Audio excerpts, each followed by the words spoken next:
Hello guys, and welcome back again to another amazing episode. And this is the diaspora transition episode where we speak to people who moved back from the diaspora and currently living here on the continent. And as you guys already know, we do have interesting guests on the show all the time. And today we do have amazing couple who moved from the US. And I've seen some videos of them out there doing great here. And we came across in the meeting, or was it a birthday party? We spoke and I'm like, wow, people need to hear your story. So they are here, and without further ado, Rash Asare and Clara Asare, welcome on the show. Thank you. Akwaba. That's it. Yeah, what? No, you said it right. No, Medase is a good one. Oh, okay. Yeah, All right, so yes. Oh, wow. Welcome to Ghana. Thank you. Your accent is like pure African American, right? And then you see yourself in the middle of Africa, Ghana. What happened? Why? So for me, okay, so this was actually his idea. Okay. To move to Ghana. And at first, I was like not too sure about it because I was born in the US, born and raised. I actually came to Ghana when I was 2 and left when I was 4. So I don't really remember. So you were born in the US? Yes. Okay. Yeah. Wow. So I didn't remember anything about Ghana, but I'm not gonna lie, he was telling me a dream. He was like, Ghana is so developed now, like it's great, it's a much better lifestyle. And I can't lie, it is a much better lifestyle. Like the slower pace, living in a house that's yours, you don't have to pay for mortgage and taxes and all these extra things, like it's 100% yours. You have a lot of help, you have a lot of people, like our circle is filled with people that are like really doing things in life, and they can help you like progress, so you're not like stagnant just like on the what do they call it? The rat race, hamster wheel? Yeah, the hamster wheel, just working, stressed out. And also as an entrepreneur, like it's a lot of business opportunities here. So Wow. yeah. I see. Now I'm curious on exactly what you said to her to be able to get her to Ghana, because most African Americans in diaspora do have a very different mindset when it comes to Africa and what picture they have in mind and the misconception. What was it like with the first time you told her? I mean, you've said you're part of it. What was it like the first time you told her, I want us to go to the continent? The thing is, I think she believes in me a lot, so it wasn't like, oh, you crazy or anything like that. She definitely welcomed the idea, but I know it wasn't easy. I think because through our lives, we've been together for a long time. I've always done the right things. Like I'm somebody who's trying to like do something with his life. So I see. She knows that I'm not just trying to move and go and do some frivolous activities in Ghana. Right. Also, I knew that in order for her to enjoy herself in Ghana, the house must be built before we come. Yes. Right. Yes. And we used to live in a 1-bedroom apartment. I mean, so if you're coming down to this, we might have some stuff like that, but it's way better. Yeah. Right. So. Also selling the dream that once you have your house, you don't have to pay anything, really. Yeah. You don't have to pay anything at all. Yeah. And the little money that you make, from whatever you're doing, it's all yours, and you're good. You don't have all that stress of paying rent every month and all this craziness, right? And it was compelling. I like that. So. Now, for us to be able to have a perspective, I would like to listen to your story. Where did you grow up? Growing up, working in the US, the journey before you got to the point of considering moving to the continent. Okay, so I was actually born and raised in Ghana, Equiapim area. You told me from there as well. You're from there. So the way you say the Equiapim, I know you're from there. Yeah, that's the Equiapim area. Yeah. My father left us when I was about 10 or 9 or 8, I think. I was about 8 when my father left to go to the States, and he took my mom, and then 6 months later, we got a visa to join them. So when I went there, I went to, I think, sophomore year in high school. So I was there for like 3 years, graduated, and my father's very strict. So I said, I gotta get out of here. So I went to the Navy instead of going to the college, and also we all know about the student loans crisis that's going on in America was a little aware of that, so I didn't want to go to college right away. If you go to the military, they pay for your school and they pay you while you're in school. So I'm like, Oh, wow. I get to get away from my dad and I'm doing something with my life, right? So I joined the Navy while I was in my last year in high school. So as soon as I finished high school, I was gone, and I served in the Navy for about 4 years. So in the Navy, you can serve for 4 years, that you decide to re-enlist or get out, but you can leave before your 4 years. Okay, wow. Yeah, you can't quit, right? Wow, really? So 4 years, you can't quit. Even if you're sick, you have to go in and you can't write a resignation letter. No, none of that. Okay. None of that. If you're sick, you have to go in for them to physically see you. There's no letters. Everything is a process, and you can't leave. You can't quit, right? You cannot quit. If you quit, you're going to jail or something like that. Really? Yeah, it's desertion. So 4 years, you sign the contract, and you are in, right? And I got out, and actually, when I went in, I hated it in the beginning. You hated it? I hated the Navy in the beginning, for maybe the first few months. What made you hate it? Well, I joined not because I wanted to serve America. If I'm being truthful, I joined because I didn't want to pay your tuition. And also, I wanted a break from my dad.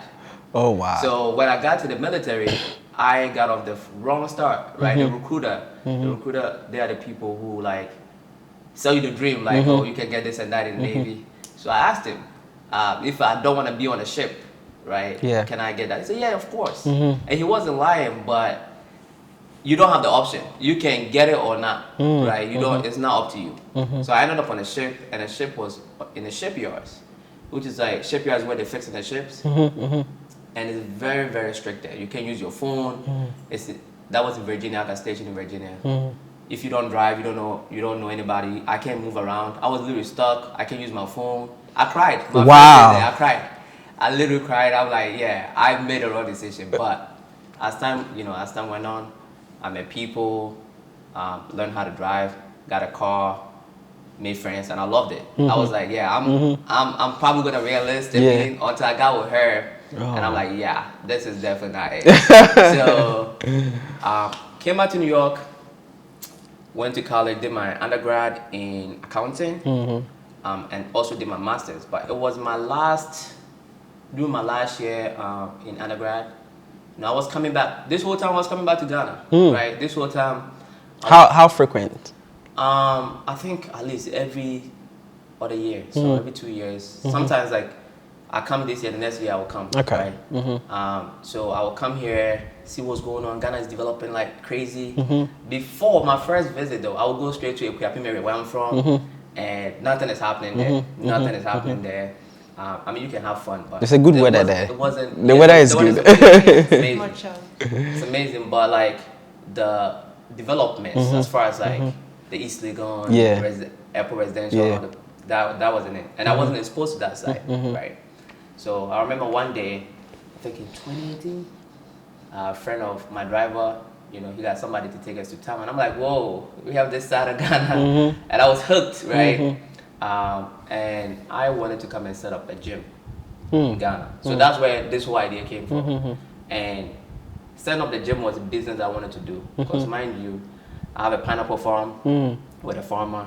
So I'm an investor basically. I think at heart I'm an investor. So the pineapple farmer was working on the farm. We are going to get into the business part, right? Right. So you do have a pineapple farm. You do have a car wash. Right. You do have a estate, going on. Real estate, yeah. But we want to be able to dive into that, later on. So the point, you finished the military, right? In the U.S. Right. That you went to do your undergrad. At that point, is there anything else you did, or it was just from there and straight to Ghana? I did my master's. Masters. And I interned for KPMG for 2 months. And I started working for them. And it only lasted 2 months because I was trading stocks. Okay. And I was also working as an accountant for the school. I was doing a lot of stuff. I built a house while I was in college. When was this? What date? Building? 2020. Okay. 2020 is when I was in the stock market, but not too crazy. But 2020 during COVID is when I was we were stuck at home, and that's when I went all in the market, and definitely helped me build this house within a Wow. record time of a year and a half. Wow. But yeah, I wanted to get into that because, guys, the house here is just amazing, and you are very young. How old are you now? I'm 29 now. 29. That's not young, but I mean, if you know what I mean. And then seeing the first time I came here, I'm like, wow. And you finished this house in 1.5. Right. And I'm like, that's crazy. When I finished, I was 27. Yeah. And she was 24. 24. Let's dive into your story. You were born in the US by Ghanaian parents, Yes. right? How was growing up in the US like, knowing that your parents are from Ghana, but technically haven't really been visiting? And then working, and then, to the point where you met my brother. Because at this point, I believe he is from my family or something like that. Because so let's just go back a little bit. To be honest, I never really thought about Ghana too much, or even like visiting. And I think it's really because I didn't have the time to. Like, you don't really have time to think about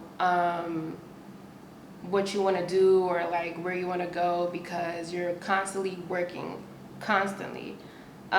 So my mom visited often though. She visited like I think every 2 years, but I don't know. Like I like the idea of visiting just never appealed to me. Of course, my grandparents live here, so I wanted to see them, but I'm like, they could come to New York. Yeah. Like, they could come see me. You know, there's things happening in New York.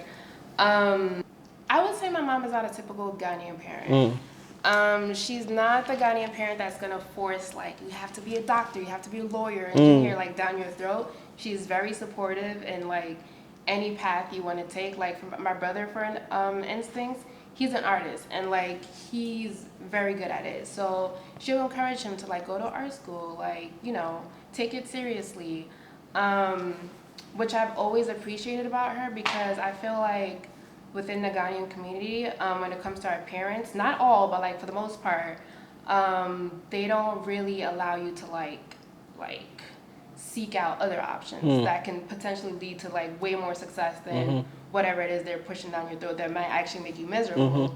So she was very supportive, but also was like not playing about school. So like, you have to get your education. You can do what you want to do, but you have to get your education. Have to get to college at least. So finished high school, went straight to college. And while I was in college, I was actually doing a lot. I was vice president of the African Student Association, president of the Social Justice Club. I was also in a program that like, we went to a facility where they have men that are incarcerated, but they're like on their way out and like taking college credits in To be able to go the to school. prison. Yes, so that they can continue to go to college when you get out. So we would go there like once a month to like take a class with them. It was very nice. They're like so smart. And I also studied abroad. I went to South Africa. I went to Barcelona. Yeah. Add dates to it. When did you go to South Africa? What age? At what age? Or what year? 2018. 20. Okay. Yeah, Cape Town. Okay. So that was a really great experience. I was just doing a lot in college, and on top of all that, I was also doing hair on the side. I was a hairstylist, yeah. Okay. Because I don't know if you've ever heard the term broke college student, but that was me. Like, when you're in college, like, you can't have a full-time job that's gonna like sustain you. You need to have like something else on the side to be able to, especially in New York. So I was doing hair on the side, and that was always like my side hustle. So when I graduated, I went straight into teaching because I studied English. So then I became an English teacher. Oh. Yeah, so I taught. I was one point an English teacher too. Oh, wow. Yeah. Go ahead. So I taught English for about 2 years, a little more than 2 years at Success Academy charter schools. That was an interesting experience. Wow. But I was also still doing hair on the side. So when COVID came and we were working remotely, that gave me the option to like really expand in my business. So I was able to build my clientele to a point where I can just work for myself. So once I realized that, I resigned. I was like, yeah, I'm done. I'm going to work for myself and expand my business. And knowing that at this point, I knew I was coming to Ghana. So as much as of a risk it was, I was like, you know what? Like something's got to give. It's gonna work. It's gonna work out. He also encouraged me too to do it. So and thankfully it went really well. So what I plan on doing now is, of course, expanding on that here in the hair business and the beauty industry in general. Yeah, that's an interesting story. Now, you moving to Ghana, right? Our parents traveled to the US, Canada, and other places to give us this, so-called wonderful life. And then you are telling your parents that, listen, I'm going back to where you escaped. What did your mom say? I want to know. If I'm being honest, the thing is, okay, it's too. I think it's too. All right, let's put it this way. So basically, like I said, I've been doing everything right since I was 18. I went to the Navy and was responsible, saved money. My credit score was amazing. I was doing everything right by the book, literally. Went to college, 4.0 GPA and all that. Everything, I was like the perfect child, right? So me going to Ghana, I was like, wow. So that definitely shattered their perception a bit, My father, however, has a lot of business down here and he's doing good. But he thought I would stay back because I've been to school and I actually got a job with KPMG. That's like the big 4 accounting firms in the world. So it's like the best of the best gets to work there. And it's like, wow, you should do this. And so they weren't too happy that I was coming down here. But I think I'm a great salesman, right? So I think I was able to sell them on the idea. And my mother is now like, whoa, it makes perfect sense for you to be down here. And my mom is actually down here right now, and my dad. And she's seen the house, she sees the lifestyle, and she's very happy for me. So they did, right away was like, wow, this is different. I mean, you went to school, you got a master's, why don't you work? Why do you want to go down here? But that was before I started the house. And since I was able to push myself to finish the house and all of that stuff, and do a lot of things down here, and especially the business side of things, they can see that I'm better off here. So it's not like, in the beginning it was like, wow, this is different. Now, what is your mom saying? When you say, I'm going to Ghana, what did she say? At first, she, I don't think she was really opposed to the idea, but I think she hadn't fully accepted it yet. I feel like she thought it would be more of like, I would visit more often and like, so I can run my businesses, but like, I'm not actually moving. But she never gave me the impression that she was like totally opposed to it. Okay. Like I said, she's very supportive. So I think the only time she like tried to like, let's say, hold me back was with her saying like, oh no, you should stay longer, like stay back in the US longer and save more money before you go. I was like, nah, man, like I have to go. Like I gotta join my husband. Like I can't leave him down here by himself until I'm completely okay. Like we have to make it work together here. So yeah, she wasn't like opposed to it. Well, but what about your friends though? What did they say? Oh, so my friends, my friends are very supportive too, honestly. For the most part, yeah, my friends are very supportive. But like when I talk to, let's say, like associates, I think that's when the ignorance or the What are some of the ignorant things they say? Like just weird questions or like weird statements. Like I remember I was talking to someone and I was telling her about this move, and I had my own apartment in New York. So she just can't believe that I'm letting my apartment go. Like to her, it's like a luxury. She's like, no, you should do Airbnb. Like you should find like sublease to do something. I'm like, I'm leaving. Like I'm cutting ties and I'm leaving. Wow. You know, yeah. Like what am I holding on to? And if anything, like I know I have a safety net. I have my mom that I can go back to. Like it's really not that serious, you know, to stress myself out about an apartment. I'm leaving because of this stress, this apartment. You know, I'm not gonna come stress myself about it here too. And I was telling her about my businesses, and she would say things like, "Oh, I don't even think you need like a license or anything to work in a beauty industry," or just like just certain comments as if like we don't have any structure down here. Right. I also got a question asking like if I have to worry about any wild animals, or like as if we have like lions running around or something. I try not to let those that ignorance get to me, because I know it's what they see in the media that has like programmed their minds to think a certain way about Africa. But at the same time, it's like it's 2022, 2023. Like, let's get the program. Now let me ask, what was her reaction when she got to Ghana? I want to know not from your perspective, but from his perspective. How did he react to Ghana for the first time? Well, she visited like within a year. You were here 3 times, right? Yeah. So she didn't move right away. She visited first when I first moved. I was staying in East Legon, a very fancy hotel, for about 5 months because the house was being. Oh wow! In East Legon. Yeah. Interesting. So when she came, she was loving it, right? She was loving it because it's like we're going out every day, no cooking. We're being treated like royalty. So she loved it. She was like, "Yes, this is it. Like I made the right choice, right?" And the second time that you came, was I still at the hotel?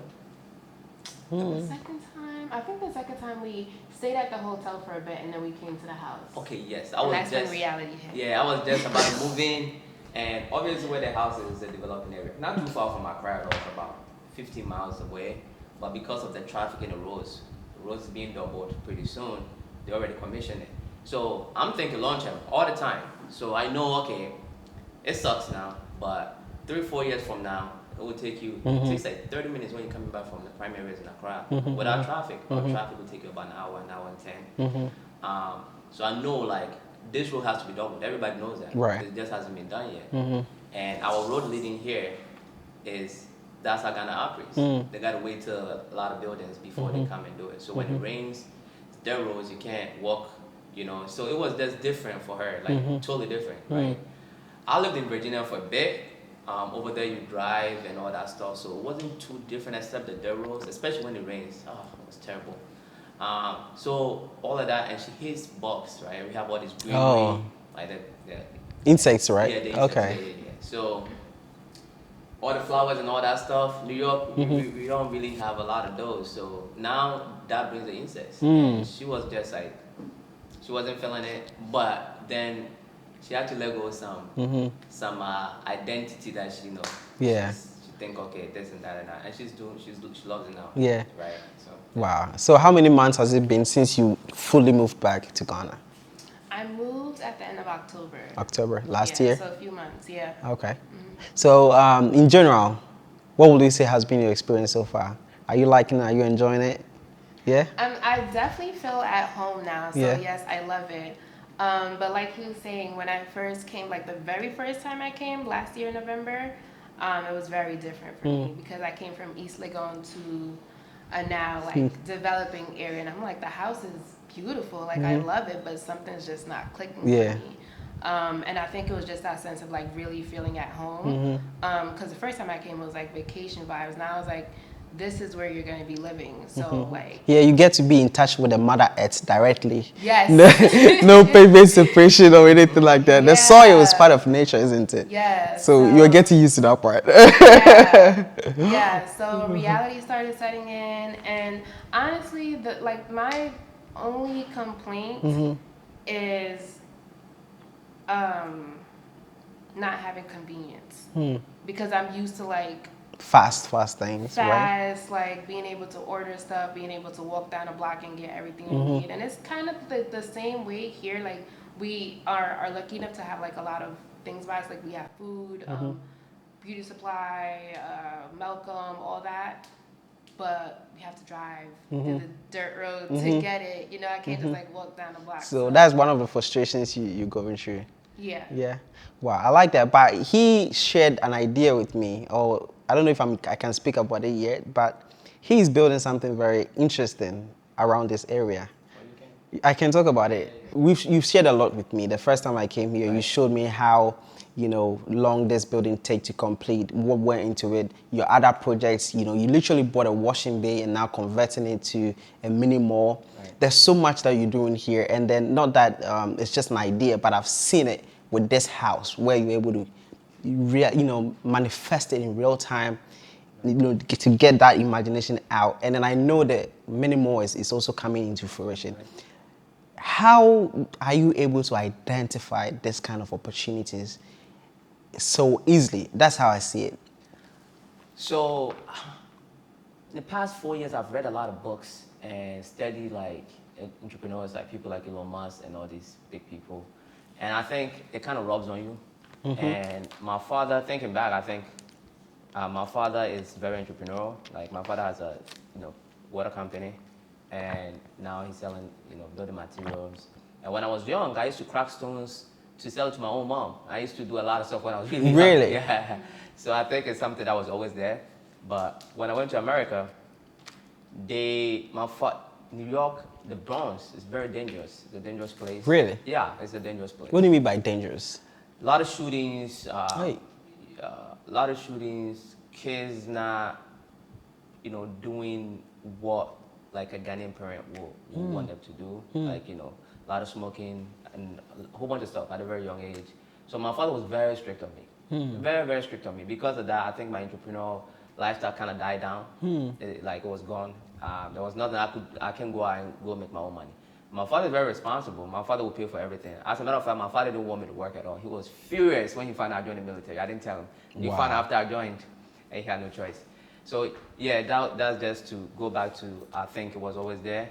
But when I come, I can just see an opportunity. So I'm a finance guy. So when something comes, the first thing I do is I go on Excel and I project it.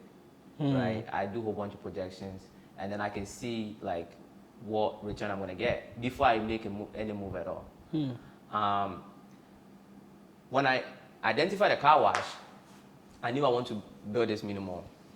But to buy land by the roadside is very expensive, very, very expensive. And we know Ghana land issues. Yeah. So one thing I knew was I'm not gonna go and buy land that's like has nothing on it. Like even if I have a title, it's just too risky for me. Right. Right. So my idea was I'm gonna look for a car wash and I'm gonna buy that person out. So I had this idea way before. So like I think a month later, I'm driving around, I saw this car wash. And I'm like, the car wash looks so out of shape. This person definitely needs money. That was just idea. You can be able to tell. Yeah. I'm like, if this person has the money, it's a busy road, a lot of car washes around, they're making a lot of money. So this guy, he's making money. He's washing like hot ovens right next to hot ovens. He's washing hot ovens, cars and all that stuff. He's making money. But I'm like, this guy is just put gravels around. Like you can make a lot. Like it will be more appealing. So I think he doesn't. He ain't got it. So I will approach him. I didn't see any for sale sign on it. I just approached the guy, and I went there.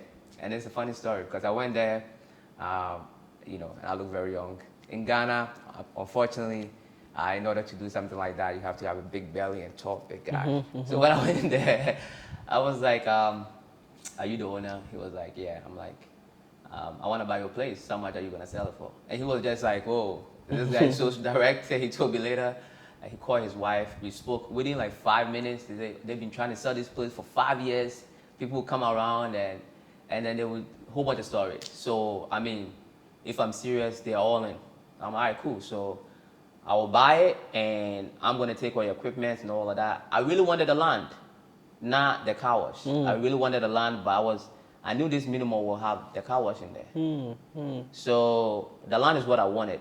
So I asked them, do you guys have title? Because of my previous farmland experience, if you don't have a title on the land, I'm not touching it. Wow. Yeah, I'm not touching it. Wow. So they said they have a title, and I said, cool. So we started talking. To my lawyer, drafted some contracts. That means they can back out now, so long as I do my part. And, it was like a 2 months process. And then I bought a guy out and started doing work. So he has like, other than the building where the workers sleep and the office, there was another building, like I think 3-bedroom story building that he was building by his staff. So I had to demolish that because we did some integrity tests on it. It was weak. So I wanted to like kind of stand on that and go up, but the architect told me it's not going to work, so I had to demolish that. So I paid a little bit more because of all of that I was in, but I think it was worth it. However, when I started working, somebody started bothering me on the land. Wow. And actually, I'm in court right now, but it's almost over because, Okay. I mean, that person doesn't, whatever he took to court, my land is outside. I can't get too much into the details. Yeah. But it's almost over. The car wash is done. The renovation is done. We got the drawings for the minimum already, got a permit. Just left for construction. I decided to do the car wash, renovate it for the meantime to keep the place busy because Ghana, when you have the land and you're not doing anything, all the problems come. So when I was trying to renovate, that's when all these issues came up, which is good. So now I get to deal with it before I go ahead and do the bigger project because if this guy was bothering me while I was doing a bigger project, like cements and stuff, it would have been worse. So Wow. yeah. So I think. But you trying to do something beautiful like this, I can't imagine anyone stopping you from doing that because that is actually a very nice idea.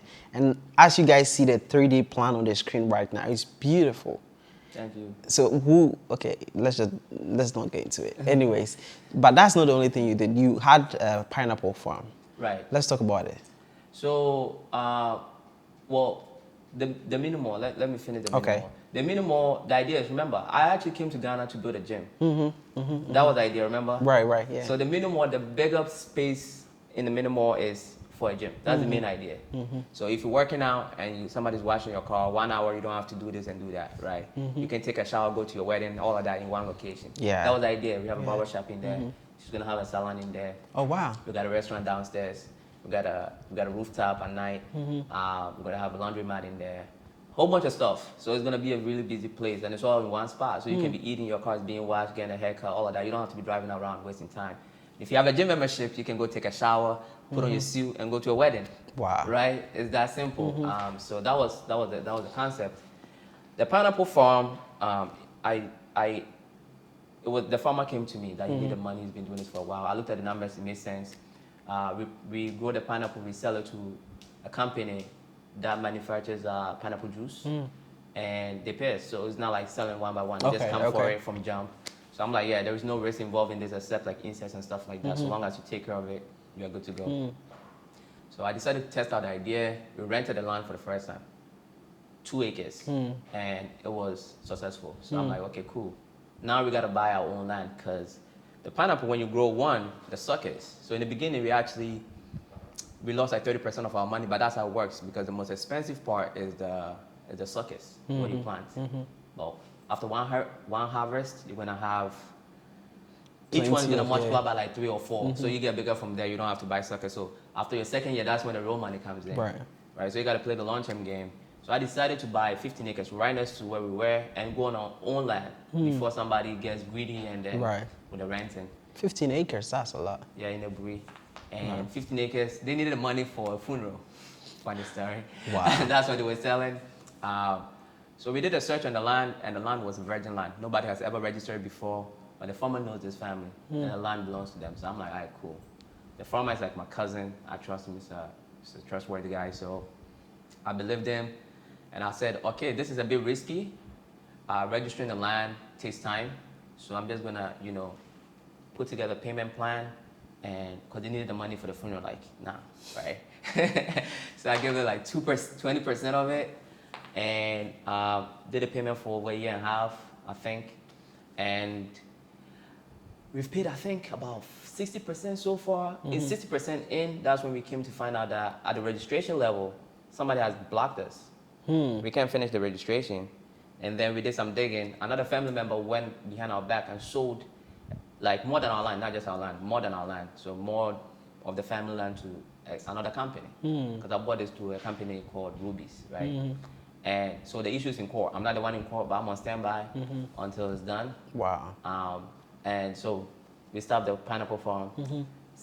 Doing business out here is tough. Yeah, I see. And then you've experienced it, and it comes with experience, right? I see you have a YouTube channel where you literally advise people on what to do, business and stuff, Right. And I think that's pretty interesting. Why did you start a YouTube channel to educate people about, finance and investment in Ghana? Well, first of all, that's something I've always wanted to do. I like teaching. So like since I was in college, I do people homework for them and a whole bunch of stuff. I'm always like preaching how. You're like the smart guy in the class. Right. So I have people from the gym that will reach out to me and get advice and a whole bunch of stuff. That has been my lifestyle in a while. But I mean for a while. And put myself out there on YouTube was a bit difficult. If I think about it subconsciously, I never admitted this, but subconsciously I think so. So it was like I need a perfect camera.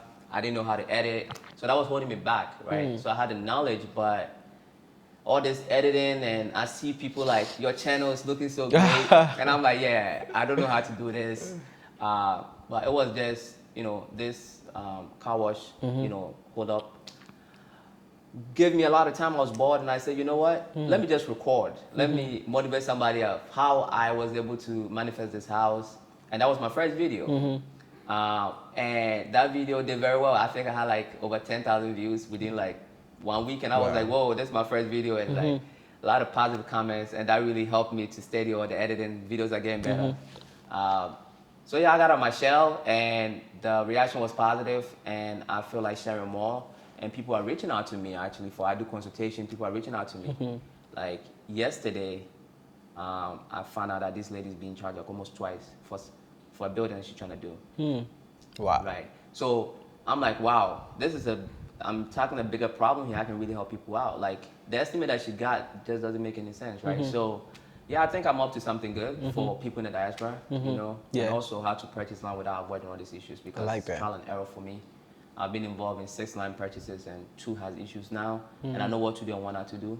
For the car wash, the mistake I made was everything is genuine. I'm going to win the case, but I shouldn't have paid everything up front before I touched the land. Right.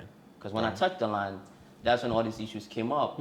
If I would have held on to some of the money, now the lawyer fees is coming out of my pocket. It was going to come out of their pocket. Or they were probably going to go and approach the guy directly and make sure this doesn't go far. Right. But since I paid everything up front, now it became my problem. So that's something I can avoid now. Right. And then you only had to find it the hard way. Yes, I had to go through it. That's why I'm sharing it, so you don't have to go through it. All right, so let's see. You've identified a lot of opportunities, right? Right. I know most people watching us are from New York. Can you believe that? Really? From the U.S., New York specifically. You've seen opportunities down here. Right. If people watching right now are interested in visiting and even doing business on the continent, right, what are some of the businesses you've seen that has the potential? Right. So it depends on your pocket, right? So if you have a lot of money, the oil guys here, they're making a lot of money, right? Diesel, and it costs the same as in the States, but the expenses here is so minimal. Like how much they're paying people is very, very low. So if you have a lot of money, that's something you want to look at. If you don't, what you can do is you can buy in the developing areas. That's what I'm seeing around. I just observe all the businesses. Buy land in the developing area and put up a block factory. Then they produce blocks and just let the land sit there. People do that. They make money from the blocks because the developing area. People are going to buy blocks to build. For a long time, you probably don't need a lot. Depending on how much the land costs, about $15,000 to $20,000, you can definitely have that going. And people do that for 10 years, and the land is now worth like $100,000. It's developed already, and they're selling. They move on to the next location. I think that's a great business. Real estate in general, like the return on capital in real estate here doesn't make sense at all. So if you can build something, I mean, people are getting the return on capital in like 8 years.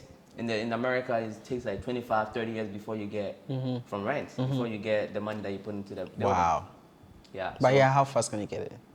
8 years. 8. Some people are even getting, it's when people are getting for like 6. Wow. Yeah. So real estate here is very good. And the land appreciation here the development here is crazy, right? So if you're in New York, there's a whole bunch of buildings already where nothing new is really coming in. But here, when I bought my land, I think it was 2016. So we're looking about 7 years now, touching 7 years. It was a forest, and you've seen the areas. So it was a forest, and now it's like about 60% developed, right? So, and the value goes up with it. So yeah, I think you should be investing in hard assets here, and you will definitely make your money here. People are really, the people who are making money here, they are making it a lot of money. Wow. Now, being from New York, I've met people who I spoke to, like they have the same color like you and me. And then I'm like, brother, why don't you come to Ghana and, that's where you're from, And they're like, nah, I'm from here. I ain't African. When you hear someone say that and you've been to the continent, you know what the truth is. What comes to your mind when you hear someone say something like that? I think it's just a lot of ignorance. Like, they're not educated enough to know like where their roots come from, their ancestry. Like, they don't know that. And then also, like I mentioned before, the media plays a huge role. It plays a huge role in the division between African Americans and Africans, because with African Americans, what you see portrayed in the media about Africans is like kids that are starving, or like people that are living in huts, walking around barefoot, riding lions, like just ridiculous. Have you seen a things, lion right? since you came here? I have. I've seen monkeys. I've seen monkeys. I have not seen a lion. You saw them at your backyard, or you have to go to the zoo to see that? Sometimes they come around here, Yeah. you know. Yeah. Which is beautiful, right? Honestly, I think that is luxury. Go to Dubai and they have lions in their living room. And you know how much a lion is? Too much expensive. They don't even sell it. You have to auction to buy it. Wow. But somehow the media, like you said, has changed that narrative to make it look bad. We look like we're living in a jungle. Like we're wild. Right. Yeah. Right. And then with Africans, you see African Americans in the media, and they're like gangsters, and they're shooting, and like they're always into like bad things, basically. So even with, I feel like there's definitely a division. So Africans do not like to associate. Let's talk about that. Yeah. Why is it like that? I had someone tell me that, listen, the worst racism, she's a first generation like yourself. The worst racism I received in America didn't come from the white people, but it came from my own African American brothers. Yeah, same here. Let's have that conversation. Who want to go first? Let me go first here. When I first arrived in America, right, I think within 2 weeks I was in school, right, and a black American guy. I actually came to find out he's from Haiti later on, but I mean I think he's been there since he was like 2, and for whatever reason I think the media, as you mentioned, has like really programmed people that they really wanna make themselves feel better than you. Like, you're an African, you are nobody. You're the same complexion, but I wanna let you know that I'm here and here. That's how I got it. Wow. Cause he asked me, I do play with lions and tigers and all these stupid questions, right? When I first got, within like 2 weeks, I got that, and I mean, I was really I was pissed off. So Yeah. I mean, I said something I shouldn't have said. I told him that I actually, I know where I came from. I came on the plane, and that ended the conversation, right? So, but why do you think that is, though? Because honestly, I don't think you finish it. I have something to say, but no, you're good. Yeah. I think, like I said, it's the media. It's just ignorance, really. As I got older, it's rare that somebody will try to. And now Africa is booming, so I think Africa, people are seeing what's going on here. But all of this happened in high school. Kids not being ignorant. As I got older, though, not much. It's just that a friend of mine, a whole lawyer, well-educated guy, told me that he's gonna bring his son to Africa to see snakes, because he likes snakes and all this stupid stuff. And I'm like, wow, it's more than that. You know what I mean? Like, you can just go to the zoo and then show your kid, like, you come into Africa, they'll always want to associate that with animals. Really? I don't know what that's about. Yeah, it's always like, I want to go to Africa to see the animals. I've heard that so many times, and it's never even like, I want to go to Kenya or South Africa or Ghana or Nigeria. I want to go to Africa to see the animals. Yeah. It's like, which country are you talking about? And there's been so many times where, like, let's say somebody find out that I'm Ghanaian, or they realize that I'm African or whatever. They're like, oh yeah, I have a friend who's African. And I'm like, oh, okay. Where are they from? I can't remember. And it's like, wow, like this is your friend that you don't even care to know, like, which country they're from, And I feel like when it comes to places like Europe, like, people don't do that when it comes to Europe. Like, they'll say the specific country. But when it comes to Africa, it's just Africa. We're all the same, just one big country. And it's because the media is not teaching them about all these things. What do you think we can do different to be able to help our brothers in the diaspora, African Americans, know where they came from? And I think you are doing already. What Maya is doing it. Yeah. all these YouTubers, you know, telling the narrative from back here, and people on YouTube more than watching the television nowadays. And people are finding out, like I said, is when you go out, the past 4 years before I moved, when you go out, you hear Afrobeats, and like being an African is cool. It's cool. It's really cool now. Whereas when I first went there, like about 14, 15 years ago, you don't even wanna admit that you're an African, because it was so bad. Trust me, they were looking down. There was a word, the African booty scratcher or something like that. African booty scratcher. But what is that though? What is it? What is that? What does it mean? It's an insult. What does that insult mean? It's an insult. I actually have no idea where it came from. I never. And then who uses that word to call you? It's our fellow black people all the time. Really, like I said, I've experienced some racism, especially with the police, and we'll get into that. But like with an average white person, I haven't really. I know they're racist. They're not direct, because something we've talked about, and it's the media and all that. So nobody wants to like make themselves look so racist or whatever. So my encounter with like white people hasn't been like, oh, directly as mean as from my fellow black people. Let's talk about police brutality. I didn't want to touch on that topic, but you did. And elaborate briefly on police brutality, how it is in the US. I'm not gonna talk as far as like in the broader scheme of things. I'll talk about my experience, and my experience with the police has been it got better once I moved. One thing I noticed, I'll get from here. When I was in the Bronx, I noticed that the police are targeting people that are like in a specific areas. They're targeting specific areas. Because when I was in the Bronx, that's when all my encounters happened. When I moved to Manhattan, I never had any issues with the police. Really? No issues with the police at all since I moved to Manhattan. So when I was in the Bronx, when I first bought my car, I bought my car today. The next day, I got an encounter with the police. It usually happens when you're in a car. Yeah, usually all the police brutality usually happens when you're in a car.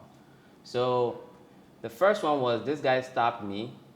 They were not in the car. They were just standing around. They stopped me. That I stopped this. I ran the stop sign. And I was with her actually. And so he wanted to see my license. And I said, okay. So let me get my license from the glove compartment. And then he like, don't try anything stupid with his hands on the gun. I'm like, yo. Wow. I mean, you want me to get the license or like? But he doesn't want you to move, but he still wants you to get a license. Yes. Mind you, he was being respectful the entire time, but he's just talking crazy to him. Like, didn't you see the stop sign? And this person is white. Don't do anything stupid. No, he was Hispanic. Yeah, Hispanic. Hispanic, yeah. Wow. So, I mean, I'm like, whoa, this is before, all this, showing the media George Floyd and all that. This is way before that. So I know it's been happening, but that's before the whole movement. It became mainstream. Yeah. So this was like in 2013, I think. And I had my military ID in my pocket, right?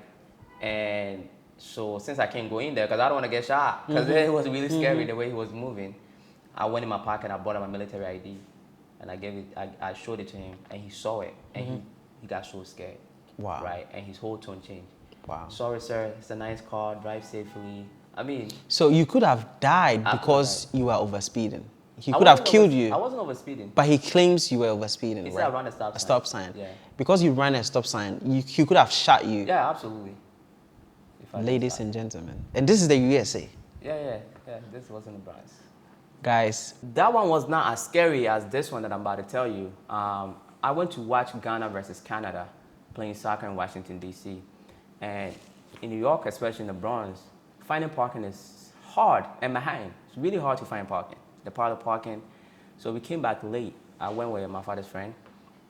We came back around 12, at night, and I dropped him off. I couldn't find parking.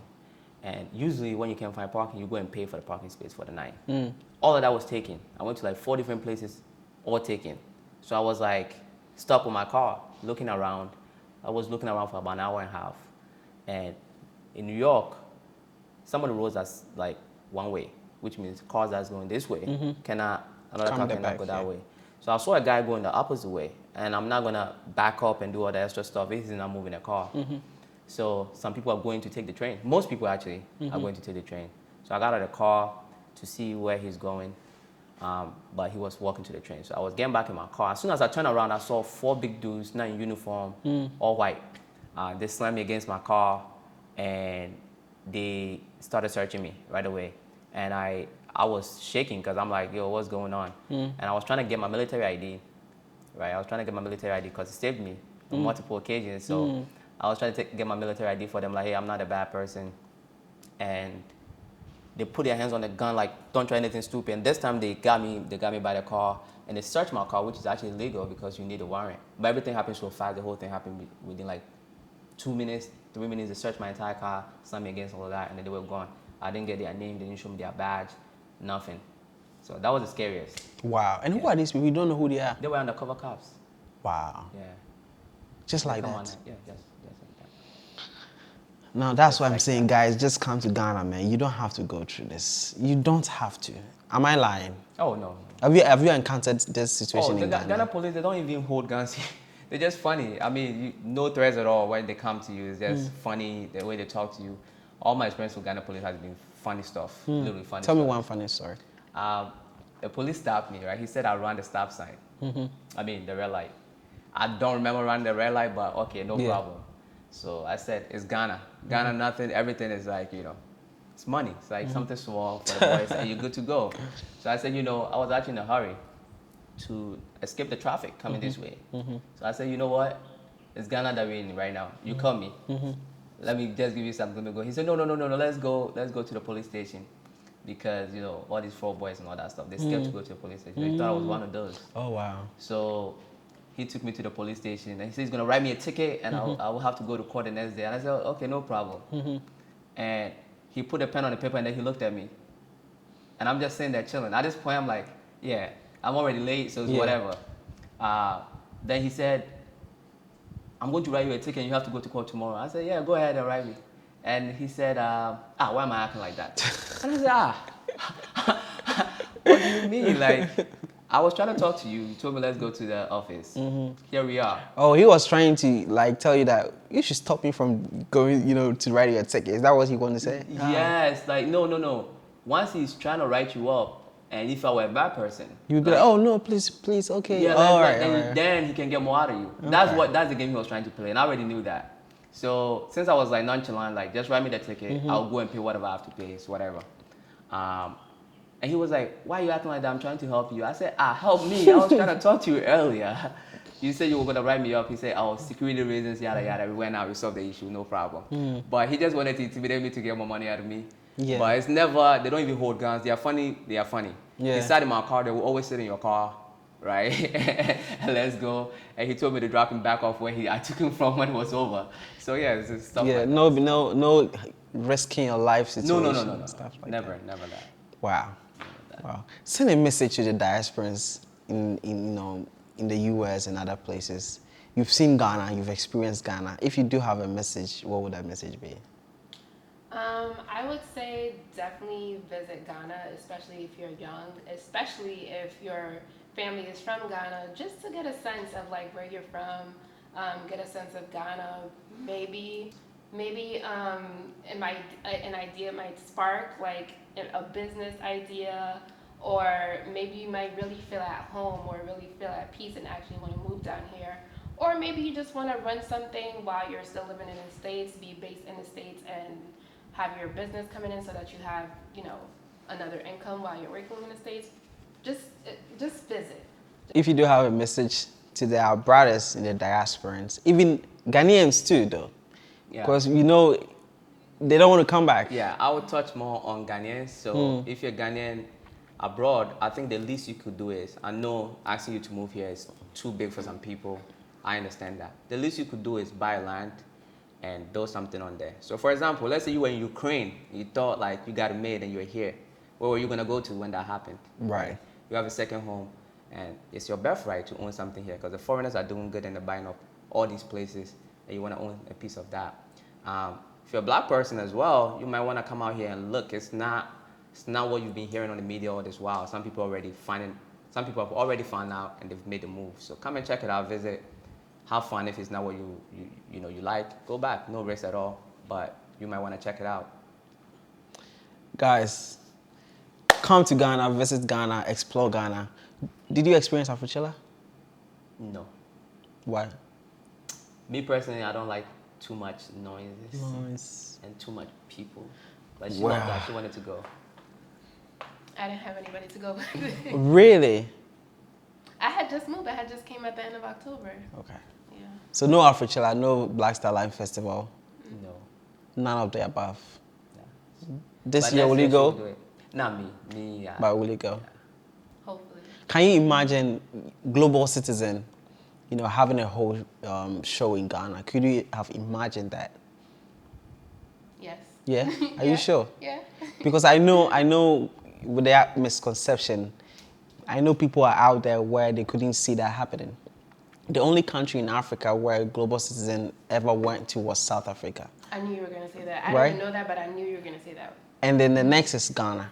What does that mean to you being a Ghanaian and seeing Global Citizen come to Ghana and like?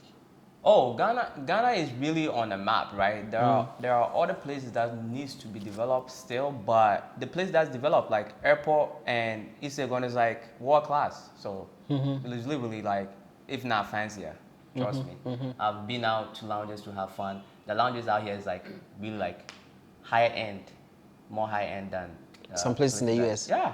Really? Yeah. Are you talking about Bronx? Maybe Washington Heights and all that stuff. I mean, if you go to the rooftops and stuff like that in New York, it's nice and it's very classy. They have classy places, but on the average, like average lounges and stuff like that, like what we have in Instagram, Is Ghana better than the USA? Oh, 100%. Absolutely. 100%. If you find a way to make money here, this is the best place to be. Money could be the only problem here, but as far as peace of mind, your quality of life is way better. So if you can solve that puzzle with making your money, Ghana is golden. Is Ghana better than the US?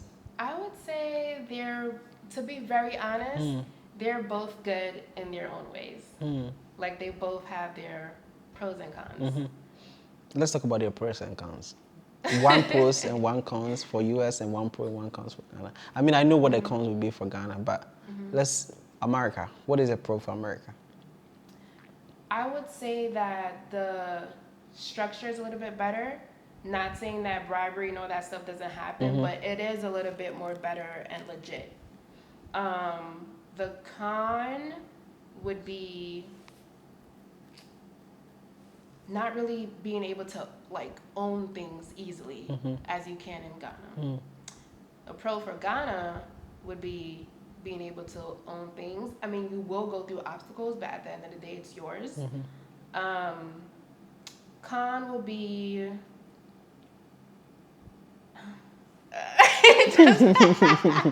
What would be the con? There's no con for Ghana, okay? Ghana is a place to be. Guys, we've had an amazing conversation. There's so much that we could talk about.